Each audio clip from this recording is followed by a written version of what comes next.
Hi guys, and welcome to a VGJ Felix video with a slight difference. Usually I review smartphones and tablets and accessories for such devices, but today I'm going a bit more large scale.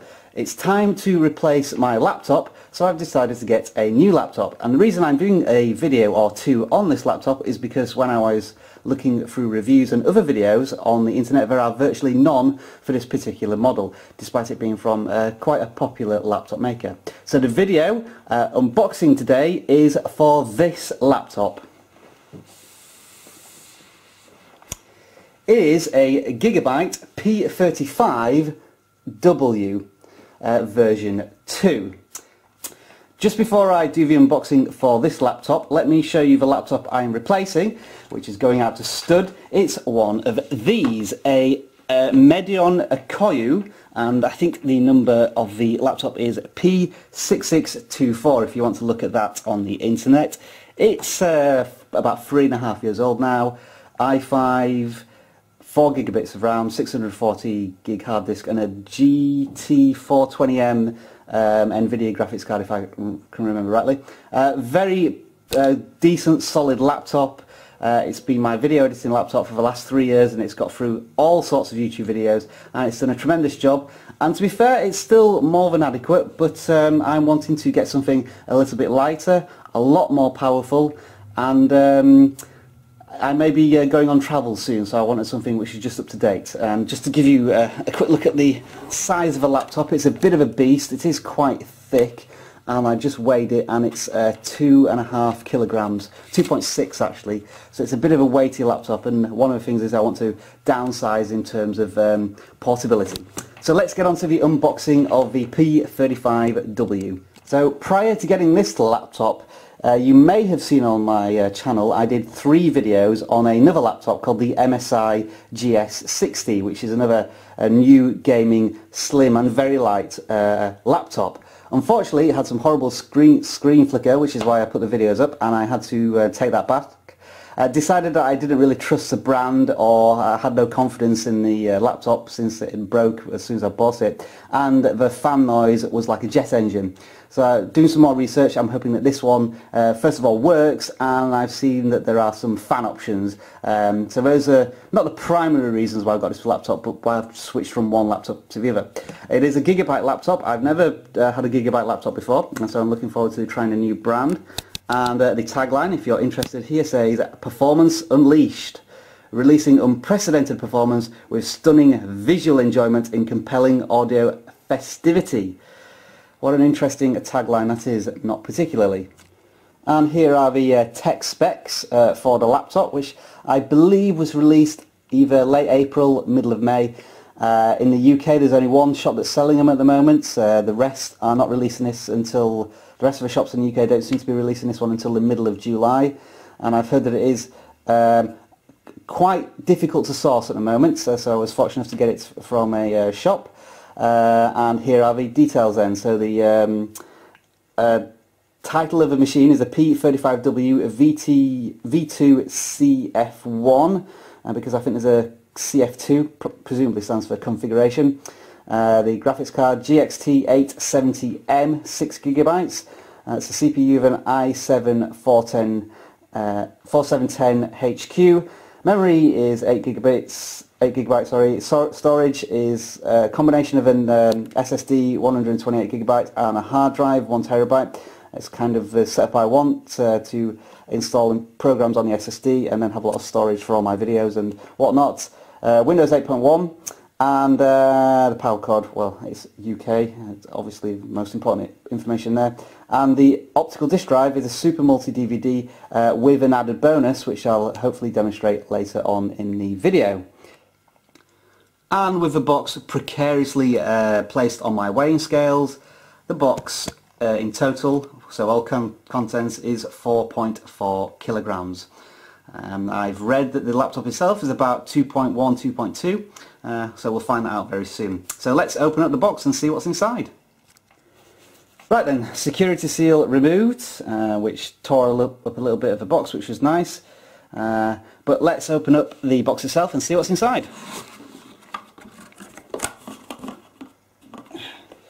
Interesting, intricate design of the box, almost like a Portal cube style bordering type thing going on here.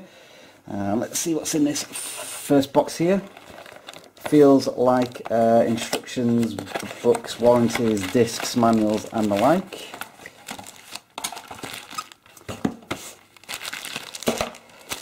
So it looks as if we have some drivers, instruction manual, fairly meaty thick one there, and possibly a warranty card on the back. Don't want to go too much into detail like that, you're probably not too interested in that. One interesting thing here is this, which is a caddy for the front of a laptop, because the optical drive is removable and it's, I think, what's called hot swappable, which means you can take it out while the laptop is on. And then you can put more storage in here, either I think a 2.5-inch hard disk drive or a SSD drive. So you can increase the capacity of your laptop even more from the 1TB plus 128 SSD. And maybe put in another terabyte hard disk. It's an interesting addition to what is supposed to be a thin laptop, although we haven't investigated the laptop yet.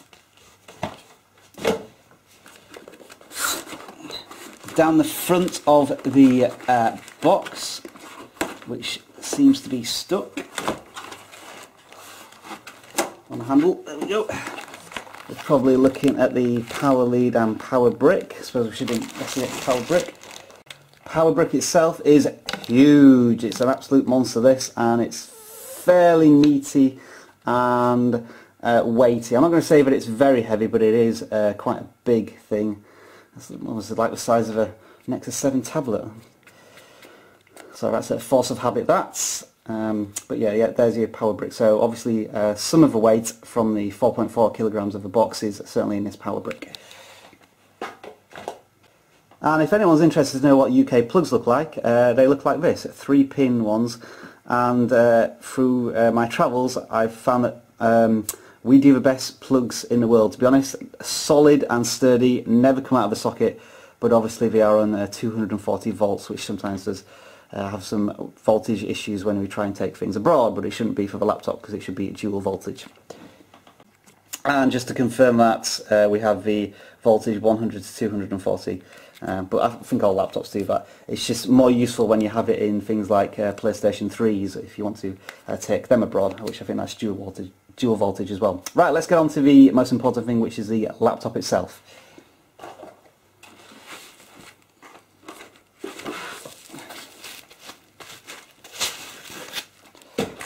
Sorry if I'm losing the camera a little bit, but I am sat next to the laptop that's on the floor.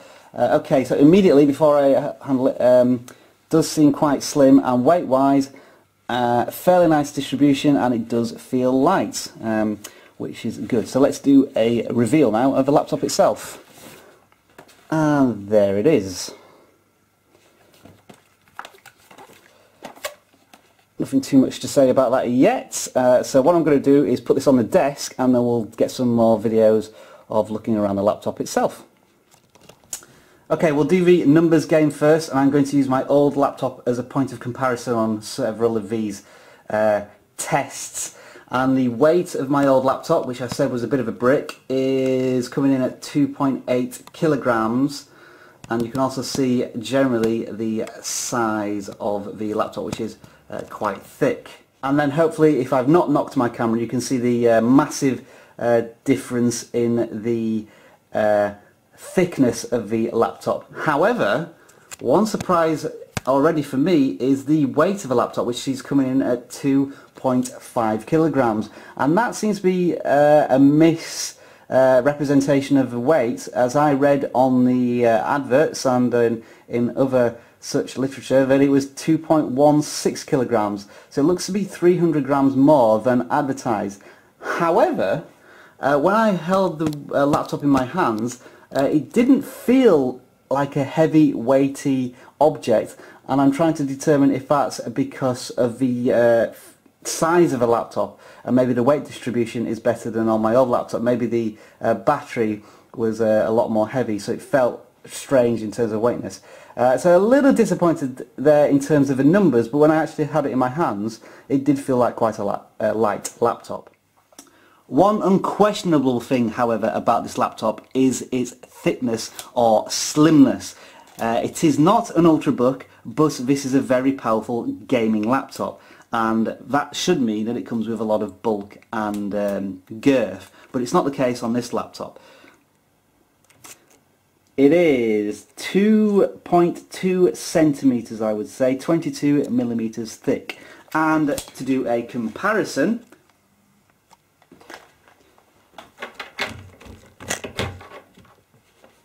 that is my old laptop, which doesn't even fit on the camera, so let's zoom out a bit more. That's the old laptop.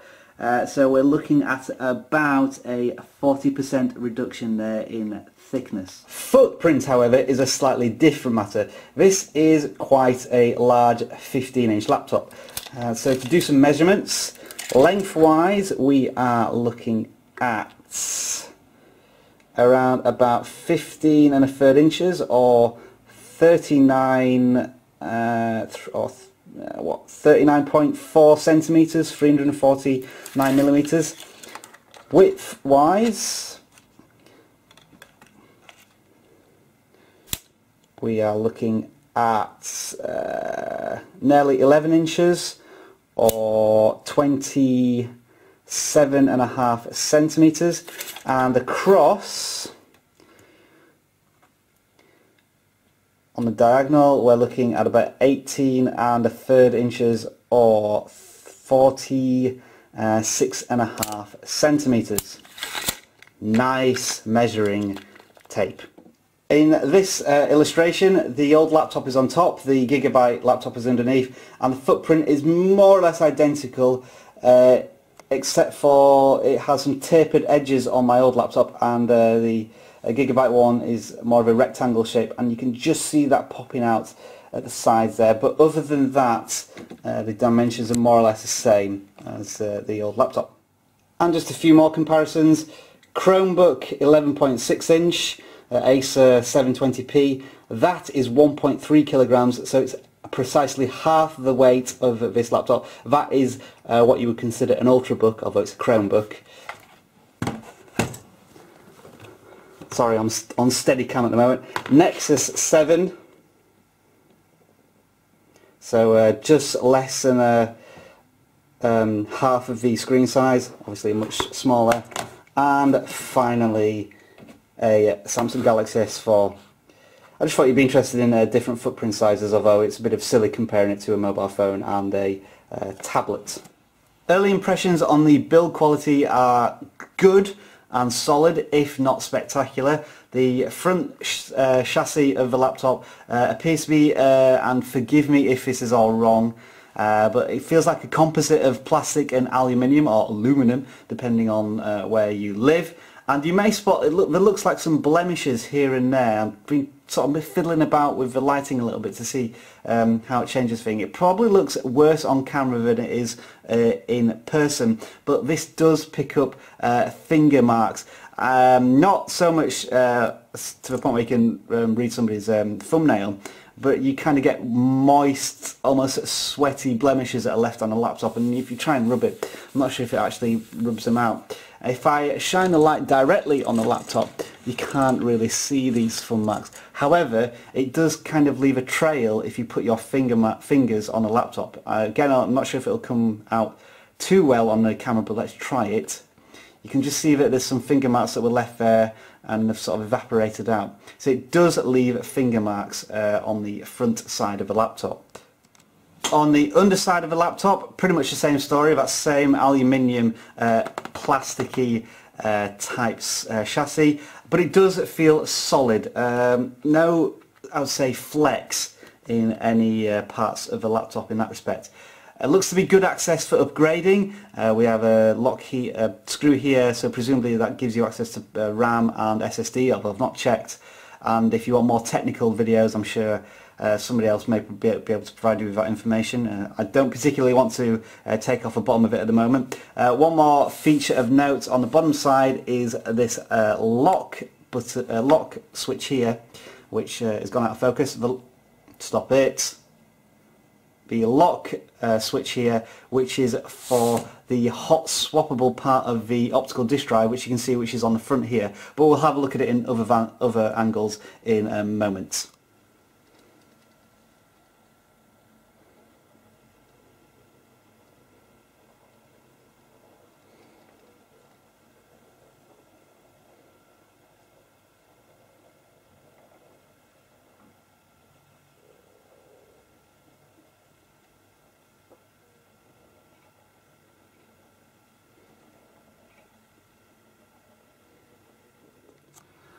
Right then, so looking at the side ports of the laptop, and apologies if the lighting is a little unusual, it's daylight and I'm also trying to use a lamp here to highlight the bits. You may notice there seems to be almost like a purple amethyst type colouring, which I can see in the laptop.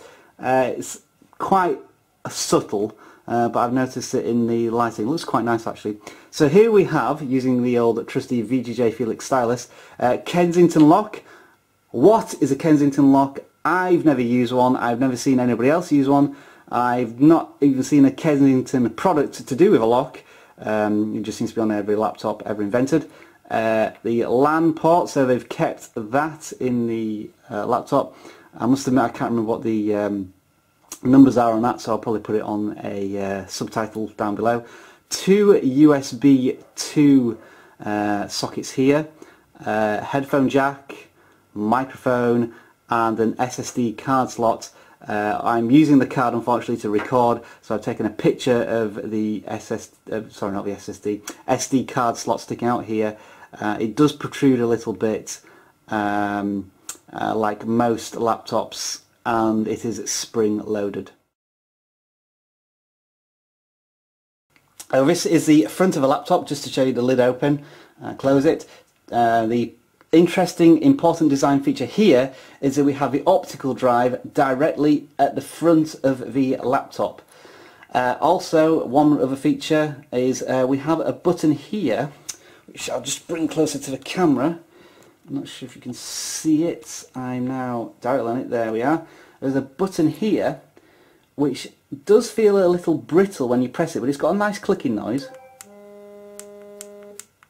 I think that's to light up the LEDs, which you can probably just see as little divots, pimples here, to give you a battery indication. These are obviously usually for power, hard drive and so on. We'll have a look at those in a little while. But I think if you press that, it lights up the LEDs to show you the battery life, but probably show that in another video. So just onto the optical driver bit again. As I said, this is hot swappable, and what you need to do is, there's a little latch underneath here, which you can't see at the moment, so let me just bring it into view. There's a latch here, which you can click in to lock it. So that's locked now, and then you can unlock it. But the only way to actually get the drive out is no grooves or anything. You've just got basically sticky nails in and pull it out like that. So that's how the drive comes out, and then you can see inside there is, you can save weight by taking that out or putting a caddy for something else. So at the moment this is an optical drive DVD writer that's in there at the moment. And obviously you click the switch back in and that locks it up. Also, as well, before I forget to mention, we have two speaker grills, it looks like here and here, but you can't see them too well in the light on the laptop. And so onto the other side of the laptop, plenty of display options here. This, I can't remember what display port it is. I will put it in a subtitle underneath, which you will see now. I believe it's for more modern 4K monitors. If I'm wrong with any of this, please correct me. Two USB 3 ports, so considering the size of the laptop and its slimness, 4 USB ports, big thumbs up for that, because this is basically the same size as a MacBook Pro, which only has 2 USB ports, HDMI and the old style of VGA. So a bit of work potential here, in that you could probably use this to plug it into all projectors and monitors at work. And finally the DC power in. And finally, on the back side of the laptop, nothing too fancy other than two fan grills, it looks like, because of course this has a powerful CPU and GPU, and I believe it has dual fans to cool both when you're gaming.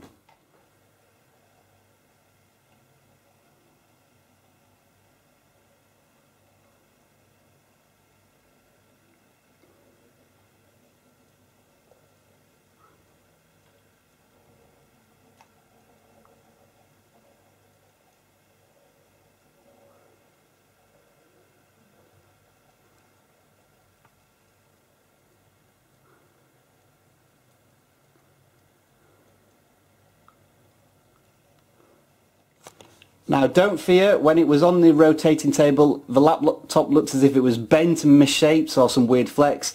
I think that was just the way it was balanced on the table, and the motor was almost not working because the laptop was too heavy for the spinning motor. This is what the laptop looks like when it's open.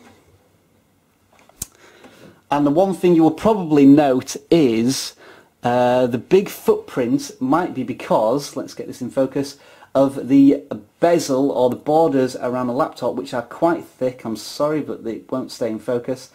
So we've got quite a thick border up there. Down the side it's not too bad, but down the bottom here, quite a thick border compared to the screen size. And it won't stay in focus. Right, so we'll look at the front of the laptop first. As I said, the LEDs that run across the bottom here, and those are each of the indicators. So it looks as though the lights are going to be quite discreet at the bottom, so they won't interfere with you when you're using a laptop. And I was right about the battery button. That's where that battery button is, on the underside of the front of the laptop, and you press that and I think the LEDs will light up at the bottom here. The trackpad, I've only had a very quick look and use of it, but I'm not too enamoured with a trackpad at the moment. It's a single trackpad, so there's no buttons. The actual texture of the trackpad feels very good, and we have obviously the left click and the right click here. However, the button pressing seems a bit strange. At the top there is no click, but then you move down a bit more and there is a click, but it's not very deep, quite a shallow click, and you can see here at the side here there's quite a lot of flex going on there, and as you get down the click becomes deeper, but it doesn't feel consistent. Like, it feels like there's more of a click here and a little less of a click here, but I'm not sure. I'd have to try that a bit more. To be brutally honest, I virtually never use a trackpad on laptops anyway. I always use a mouse, so it's probably not going to be too much of a concern, that. And one final thing, this is this Gigabyte laptop is its own advertising hoarding. We have stickers everywhere, a couple there. Important one for me, if I may be going on some travels soon, it's a 2-year global warranty. I bought this in the UK, but hopefully if it breaks in another country I should be able to get it repaired. And then over on the other side we've got some stickers showing off Dolby speakers, Intel i7 and some GeForce Nvidia stickers there. And up at the front here we also have one telling us that it's a full HD 1080 screen. I decided not to go for a 4 or 3K screen because I've read that resolution issues are big at the moment, including resolution issues on my camera, and it's made in Taiwan. It almost makes it sound like a toy. As for the keyboard, full chiclet style, including number pad, and it seems like quite a big keyboard as well because there's not much space at the sides here, so that's quite a good thing. Arrow keys seem to be sensibly placed.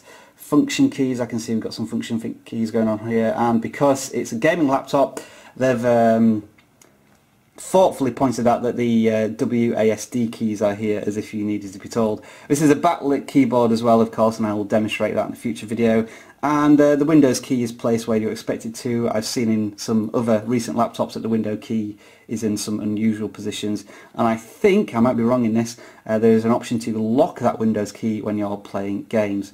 At the front here we have the power button and also some grills here. You may think those are speaker grills, but as far as I'm aware these are air intakes for the fans, so the speakers are at the front and not here. At first glance and feel, the keyboard feels good. Feels like there's a lot of travel on the keys, which is good. However, if you zoom in and I start pressing on the keys in the middle, you can see there's quite a lot of flex there. in the centre part of the keyboard. Makes it look a bit tacky, but everything still feels solid and nothing seems to be rolling around, so probably, hopefully, just a visual quirk of the keyboard with all this flex. Nothing much to say about the screen other than my camera won't focus on it at the moment. It's a full 1080p screen, and it's a matte display because it's a non-touch screen, and so it's a non-reflective screen, which means that it should be better to use in daylight and less reflection when lights like this are shining at it. But obviously that's more for a test when the laptop itself is on. So that, ladies and gentlemen, is my very full and comprehensive unboxing of the Gigabyte P35W laptop. I didn't think it would be this long. Apologies for my regular viewers who want to see tablet and smartphone videos. Of course they will continue, but I will be doing some demonstration videos on a laptop which I've not seen anywhere else on YouTube. If you have any questions about this laptop, do ask me. As I say, I'm not technically minded, so I'm not going to start opening this thing up or doing very crazy stuff. I am going to do some benchmark tests with software, but if you do want me to do tests and you expect me to do them, you might need to give me a little bit of a help on how to do them. Thanks for watching, guys, and I'll see you soon in another VGJ Felix video, whatever that may be.